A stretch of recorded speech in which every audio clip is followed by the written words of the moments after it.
میرا سوال کیا ہے سر، اسلامی جمہوریہ پاکستان ہے؟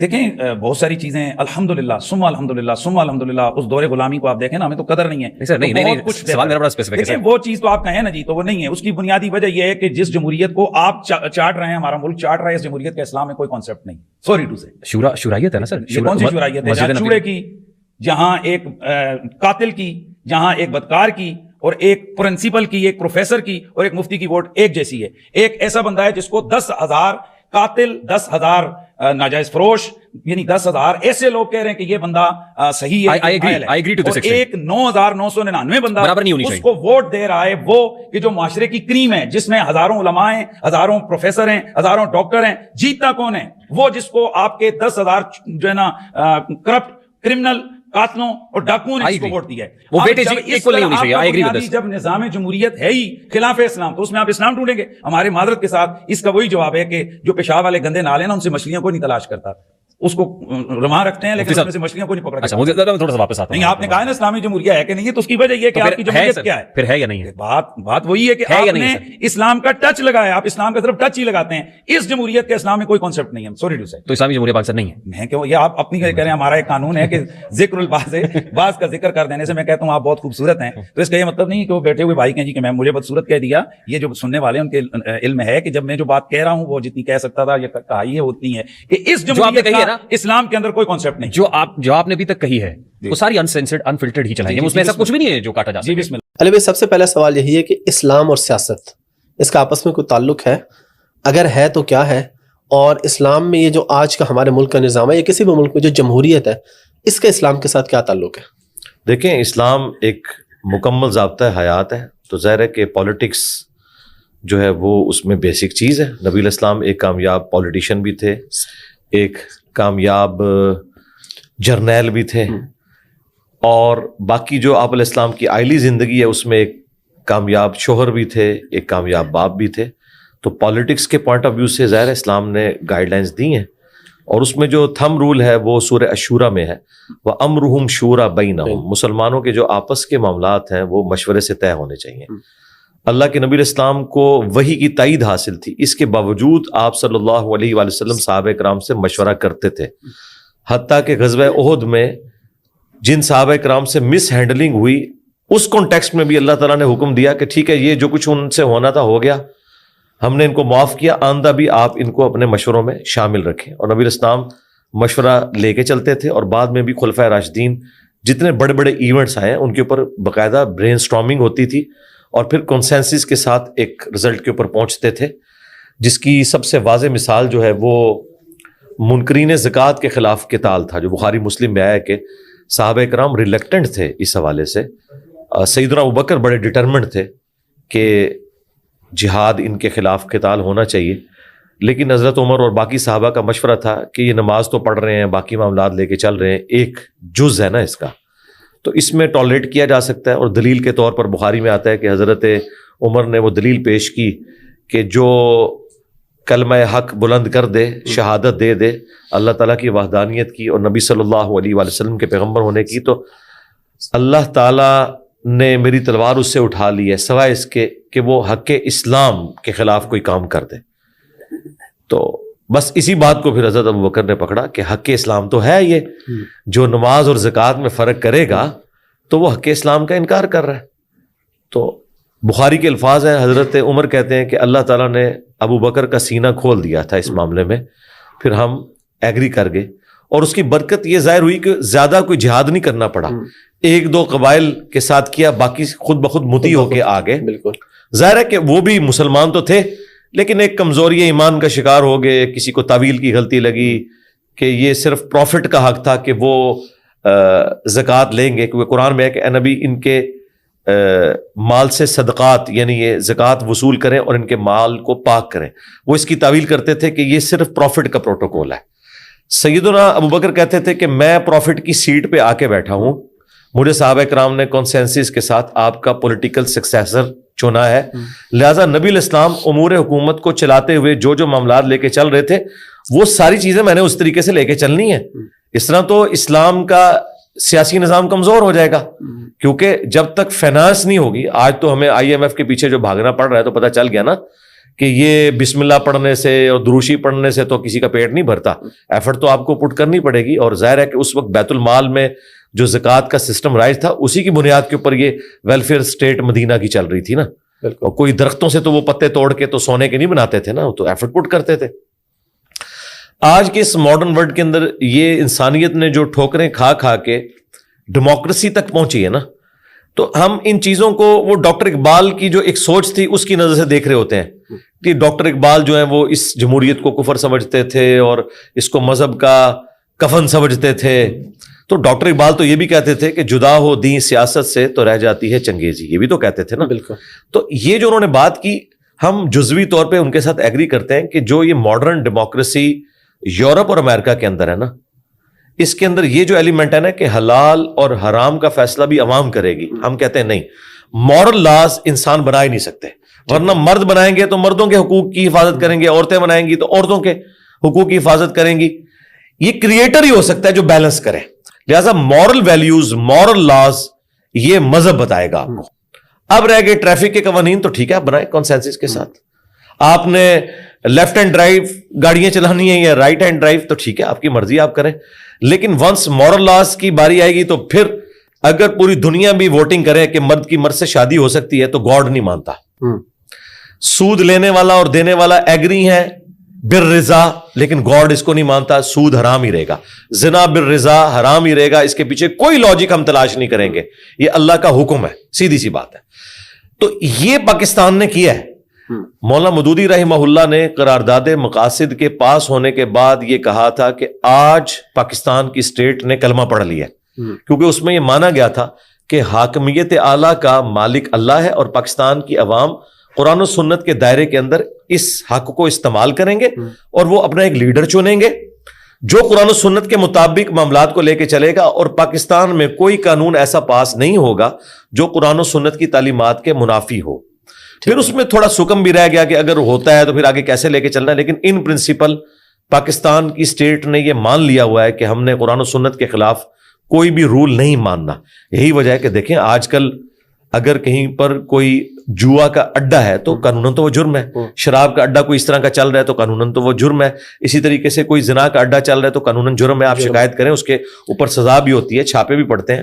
اگر یہ پاکستان کے آئین میں یہ چیزیں اسلامک نہ ہوتی تو آج شکایت تو نہیں آپ کہیں جا کے لگا سکتے تھے. یہ لادہ بات ہے کہ پولیس کوئی پیسہ لے کے چھوڑ دے یا وہ اس میں ڈیلے کرے, وہ الگ بات, لیکن ان پرنسپل جوڈیشری کی لینگویج میں جی بالکل واضح ہے. تو اس کو کہتے ہیں اسلامک ڈیموکریسی, جس میں آپ حلال کے دائرے کے اندر یہ فیصلہ کرتے ہیں کہ کثرت رائے دیکھی جائے گی. یعنی افطار میں ہم نے روح افزا سرو کرنا ہے یا ہم نے دودھ سوڈا دینا ہے یا سادہ پانی دینا ہے, یہ تینوں حلال ہے نا, تو اس میں آپ ووٹنگ کروائیں گے. لیکن اس میں ووٹنگ نہیں ہوگی کہ شراب سرو ہوگی یا دودھ سوڈا سرو ہوگا.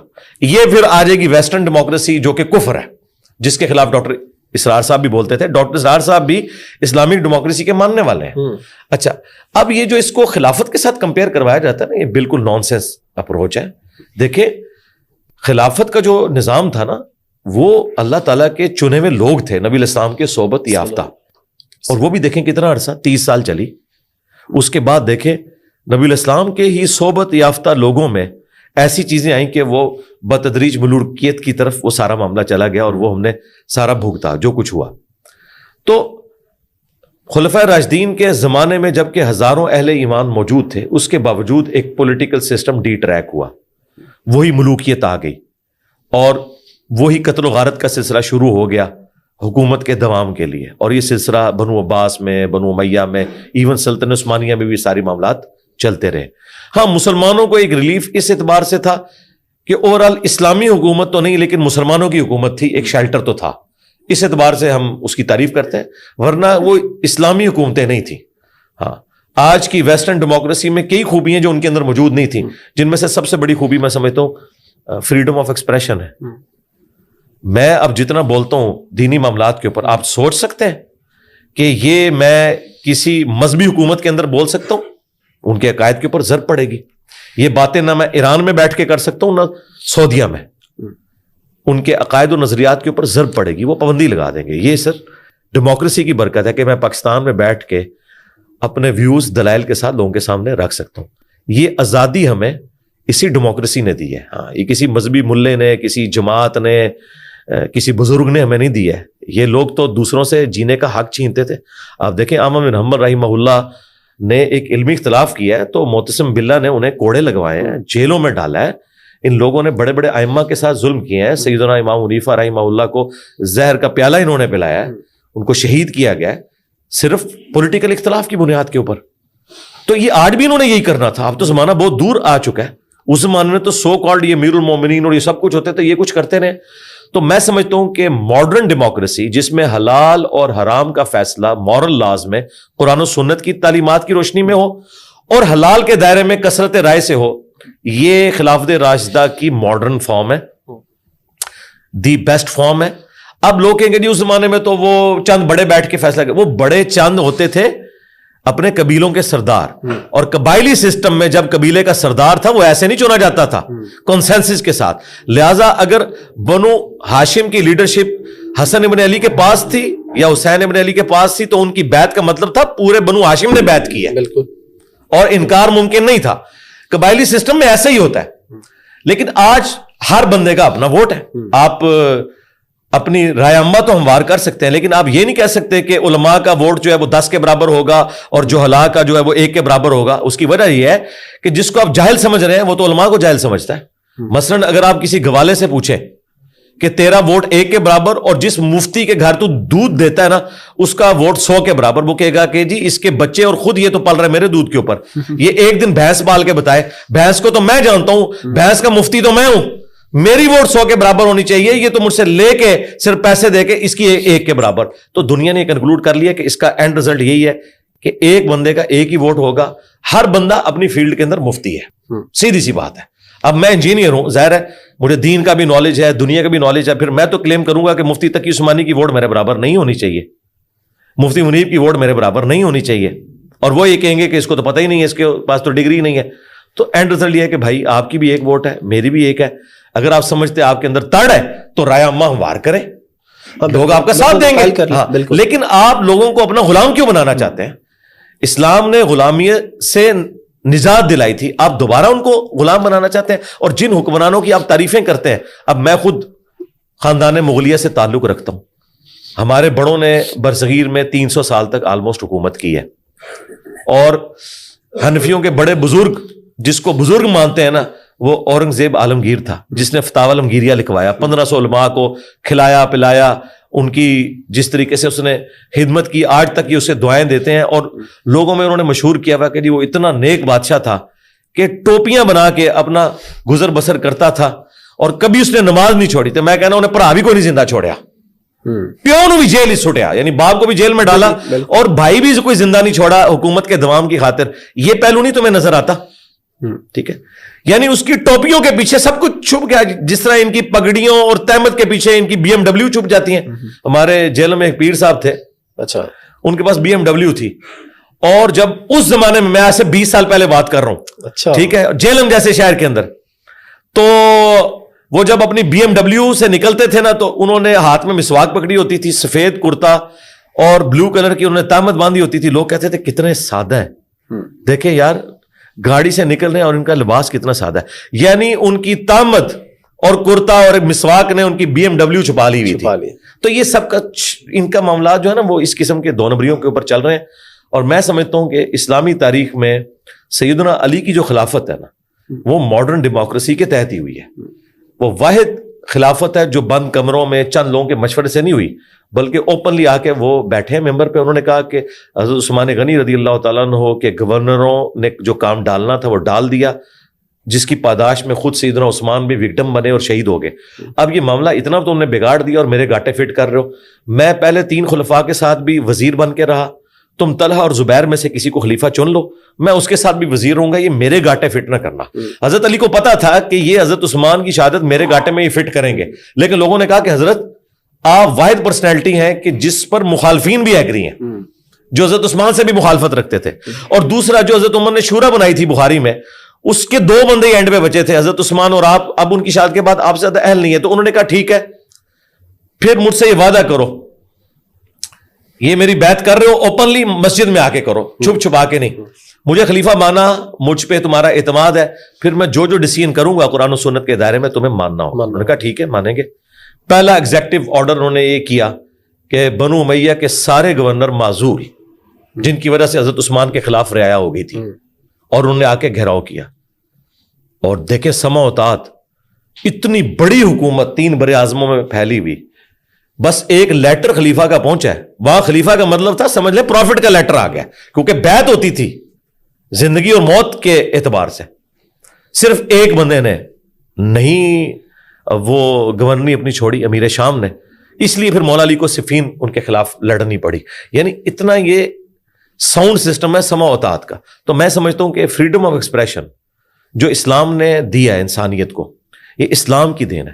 ہمارے پڑوسی ملک میں ایک عالم گزرے ہیں مولانا وحید الدین خان, ہاں جی 90+ کی ایج میں وہ فوت ہوئے ہیں. انہوں نے کتاب لکھی ہے اسلام دور جدید کا خالق, بڑی زبردست کتاب ہے, چھوٹی سی. انہوں نے کہا یہ فریڈم آف ایکسپریشن آپ کو اسلام نے دیا ہے. رومنس کی رعایا کے اوپر فرض تھا کہ ان کا مذہب اپنے بادشاہ والا ہونا چاہیے.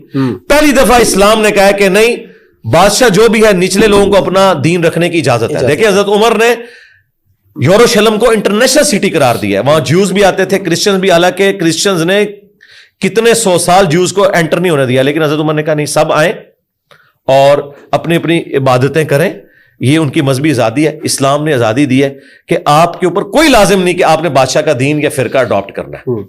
تو یہ آزادی میرا خیال ہے اس سے بڑی کیا ڈیموکریسی ہوگی. تو ہم اس اسلامک ڈیموکریسی کو, جس میں حلال کا فیصلہ قرآن و سنت کریں گے حلال و حرام کا, اور حلال کے دائرے کے اندر جمہور کی رائے. دیکھیں محدثین کے یہاں بھی کہا جاتا ہے نا جمہور محدثین, بالکل وہاں تو جمہوریت کوئی شرک نہیں ہوتی ہے بھائی. پورا علم حدیث جمہور کے اوپر کھڑا ہے کہ اس راوی کو اتنے محدثین ضعیف کہتے ہیں اور اتنے سے سکہ اور صدوق مانتے ہیں, تو جمہور کی رائے مانی جاتی ہے, چاہے مقابلے پہ بڑا بھی آ جائے. اب محمد بن اسحاق کی توثیق 50 محدثین نے کی ہے. امام مالک جیسی بڑی شخصیت کہتی ہیں کہ یہ دجالوں میں سے ایک دجال ہے, لیکن محدثین نے ان کی رائے اٹھا کے ردی کی ٹوکری میں پھینک دی ہے کہ بھئی کوئی پروفیشنل جیلسی ہے, کوئی آپ کو کوئی غلط فہمی لگ گئی ہے. یہ 50 محدثین غلط نہیں ہے, آپ کو غلط فہمی لگی ہے. اس میں پورا علم حدیث چل رہا ہے.